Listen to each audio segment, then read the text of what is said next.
سلامونه ملګرو، جوړ تکړه سپین تڼۍ یم. په کابل کې د خیرخانې په لور روان یم. دا هغه 40 متره سړک دی چې د هوایي ډګر نه د خیرخانې په لور درومي. د یو دوست سره کېناستم، سره معرفي شولو. عبدالرحمن نومیږي او عبدالرحمن ما رسوي. عبدالرحمن په خیر راغلی، ستړی مشې. مننه. نو راته ووایه ژوند په کابل کې څنګه دی؟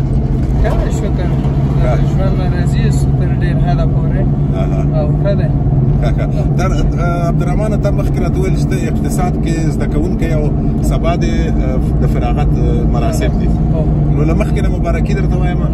د خیره یو ځوان اقتصاد پوه به بل هم ولرو په دې وطن کې چې له هر څه نه زیات اوس اقتصاد ته ضرورت لري، بیا رغونې ته، جوړونې ته. فکر کوي چې د بیا رغونې کارونه یا د اقتصاد کارونه، وطن خو پوهېږو چې غریب دی که نه، سوله راغلې، کراري راغلې، خو مشکلات خورا زیات دي. ستا په نظر دغه مشکلاتو حل لاره د یوه راتلونکي اقتصاد پوه په توګه په څه کې ده؟ زموږ اول د ټول نه مخکې چې هر څوک چې دي په هرې دنیا کې اولین اتفاق چې ورته وایو هغه دی، یووالی دی. بعد د هغې نه خپل اقتصادي هغه منبع چې موږ یې راسه شته دی په افغانستان کې، د هغې نه استفاده ده چې هغې نه ښه مؤثره استفاده وکړو، په خپل لاس یې وکړو، د نور پردو په لاسونو نه چې موږ د پردو په لاسونو ووایو چې زموږ د ګاونډي هېوادونه یا نور هېوادونه دې راشي د هغې منابع نه دې موږ ته یو څه را استخراج کړي او بیا دې موږ ته راکړي. نه، موږ به یې وزغمو، خپله به یې راوباسو. نو خپله چې نه لرو، افغانستان خو څه نه لري، خپله یې نشي را ایستلی، نو خو اوس به ورته صبر کوو. نو داسې خو دا فتن سره هر څه نشي کېدلی. که موږ د اروپا ټولنه ګورو او یا د امریکا ټولنه ګورو، موږ وایو چې نه، نن ورځ په شان د هغې په شان دې موږ شو، خو دا خو امکان نه لري. خو افغانان بیا بې صبره دي که نه، نو دومره حوصله نه لري. صبر زغم خو به لرو، دا به پیدا کوو. ډېر د شی نه به موږ سر نه یي، هغه به زده کوو، د نور دنیا به یې زده کوو، خپله به یو بل ته ګورو. خو دا د خلکو حالت چې زه دلته ګورم، خلک ډېر بې صبره دي، بې حوصلې دي. حتی په دې سړکونو باندې چې ته خلک ګورې، زه له چا سره چې خبرې کوم چې ورته ووایي چې یاره لږ حوصله وکړه، 5 کاله وروسته به حالت ښه شي، دی وایي چې یاره دومره صبر زه نه شم کولی، 5 کاله وروسته به زه مړ یم که ژوندی یم. ولې افغانان دومره بې حوصلې دي؟ دا خو زموږ همدغه مشکل دی چې هغه یو د ځینې متلونه زموږ او ستاسو لپاره ښه دي، ځینې بیا زموږ دپاره ډېر منفي اغېزې لري. یو متل دا دی، د فارسي متل دی چې وایي ما زنده جهان زنده، ما مرده جهان مرده. نو دا خبر نه ده. که چېرته موږ غواړو چې د اروپایي ټولنه شو یا د هغې په څېر شو، نو اولینه خبر دا ده چې هغې ځان نه غواړي. هغې وایي چې زما ملک دی، زه د نه یم، خو زما ملک دی. نو د دغه دپاره راځئ ویې زغمو. د دې اول زغملو چې څنګه په حساب صبر شو کولی، اول دغه زده کړو. بعد د هغې نه ډېرې خبرې دي چې هغه به سره کېږي. او یو ښه خبره دغه ده چې زیربنایي کارونه ډېر روان دي، چې زیربناوې دي، چې سړکونه پکې جوړېږي. د سړکونو جوړېدو سره د ترانزیت چې په افغانستان کې د زراعت د لحاظه یې درته وویل چې ترانزیت نشته دی. هر دهقان نه چې موږ پوښتنه وکړو، اولین او غټترین مشکل دا دی د غریبانانو چې هلته محصولات یې وشي، څوک نه وي چې هغه ورته مارکېټ ته راوړي. هغه نو بیا داسې یو نفر پرې ور برابر شي چې هغه یې په داسې نرخ واخلي چې هغه به یې ټول ګټه یې ځان ته وي. دهقان غریب ته اوسني حکومت سر پې خلاصېږي په دې شیانو که نه، ځکه زه چې تر کومه پوهېږم دوی د پیسو په راټولولو کې تکړه دي. خو دا چې د اقتصاد له نظره څومره د دوی سر خلاص دی، دا ته راته ووایه. د اقتصاد له لحاظه ښه دي، تر یوه اندازې پورې ښه دي.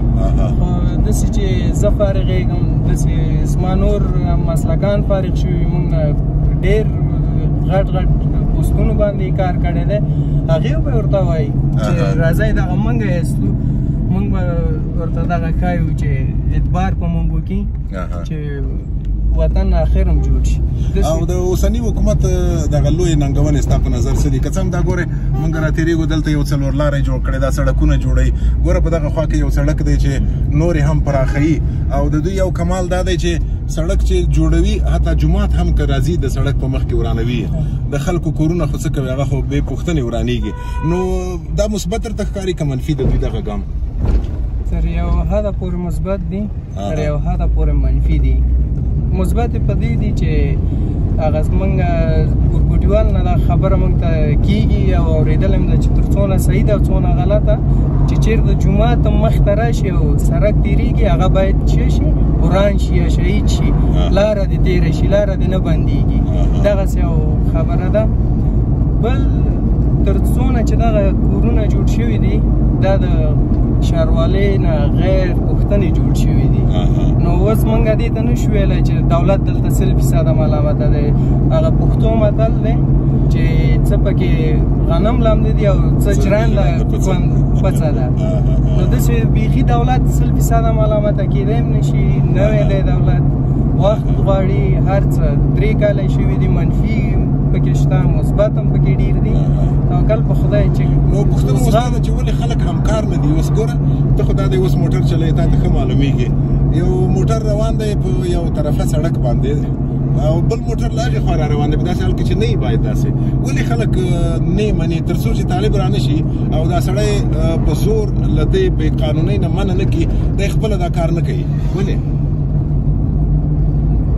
خاص د دې دلیل نشته دی تر څو پورې هماغه نفر خپله کښېننی چې ورته وایي ولې د دې ول جواب هماغې شخص سره دی چې ولې ته داسې کوې نو موږ یوه سترینه ډېرې بښنې سره دغه افغانان په شمول د زما یو عمومي مشکل موږ نه لرو یو عمومي مشکل افغان ټولنه نه لري چې موږ وویو دغه یو عمومي مشکل په عموما کې دی زموږ فردي مشکلات ډېر دي زه په یو نوع مشکلاتو کې اخته یم بل نفر په بل نوع مشکلاتو کې اخته دی نو د دې اصلاح کول ډېر مشکلات غواړي ډېر وخت غواړي داسې په لنډه کې نه کېږي اوس غټ عموما مشکلات چې دي هغه به سره حل کوو خو دغه فردي مشکلات دا زما مشکلات دي دا به زه خپله تر یو حده پورې چې کوم حل کوم بل زمونږ خلک تعلیم حساب کچه یې راټیټه ده هغه نه ده تعلیم مونږ د دغه دپاره نه کوو چې مونږ د یو څه زده کړو زمونږ کورونو کې چې مونږ کله تعلیم ته تللی یاستو یا کله ځو دغه دپاره یې مونږ ته وایي چې تاسو لاړ شئ طب ویوئ انجینري ویوئ یا اقتصاد ویوئ چې ښه وظیفه ولرئ ښه عاید ولرئ په دې حال کې چې عاید د وظیفې نه باید مونږ ترلاسه نه کړو مونږ د علم دی ده علم باید مونږ خپل ځان د خپل پیشرفت د تفکیک د ښه او بد د یو ناپوه سره د تفکیک باید زموږ په علم وشي رفتار کې هم باید تغییرات راوړي خبرو کې هم تغییرات راوړي سلوک کې هم باید راوړي د دې دپاره نو زموږ مفکوره ټول څه شی ده د پیسو دپاره نو د پیسو دپاره چې به مونږ زده کوو هغې کې به ډېر خوش شیونه باید زده کړو ډېر منفي شیونه باید زده کړو ډېر په خام طرف ټوکو کې راورسېدو نو ډېره مننه عبدالرحمن روغ اوسې هغه اخري پوښتنه چې ما کوله ځواب نه شوه ولې خلک همکار نه دي له دې حکومت سره که شته خلک همکاري کوي ورسره ډېره مننه کور ودان